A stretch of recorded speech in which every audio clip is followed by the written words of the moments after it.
We're getting close, Randy. This is question number 12. Do you support storm surge protection similar to the Ike Dike concept? Why or why not? From what I know about it, Vic, I do. I was the only congressional candidate in this race that I've seen. Now, Nick, you can forgive me if I'm wrong if you've been there, but they've been having meetings about the Ike Dike down in Galveston, you mentioned. Okay. When we see federal dollars go on to fix up, for example, New Orleans with their levees and dikes after the hurricane, we're going to take a look at something similar over here in our Gulf Coast area. Texas, this petrochemical complex here in the Texas Gulf Coast area either refines or produces almost 40% of the fuel used in our country. And I mentioned national security earlier. America's got to be strong. Texas has got to remain strong. I said in the previous question that the things that make America great are the things that America makes. We have to protect this area.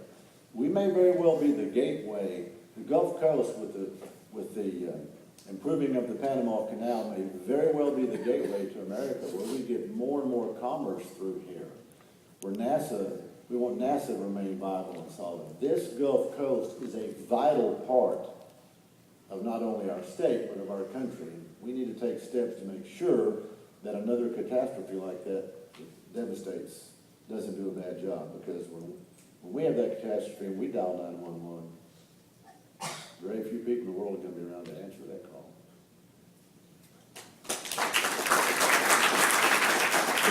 We may have another conflict here. Randy, you say no more spending.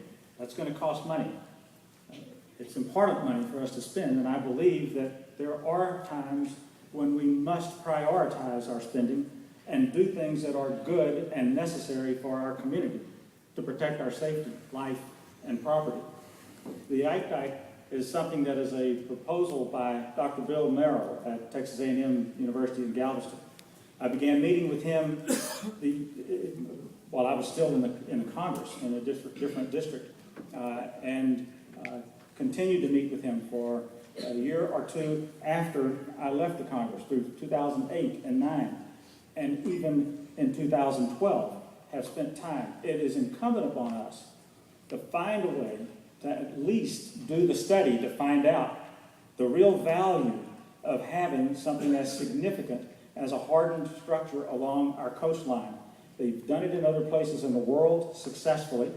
It will be costly, but as I said, if there are things that can protect life, property, our access to energy, because we provide energy all over the United States of America and the world, and to our Department of Defense all over the world. Spending $20 billion in a recovery from a hurricane is a far cry larger than spending a few $billion to build something like an Ike Dike, if it proves to be cost effective with the $250,000 study that I think we should absolutely have.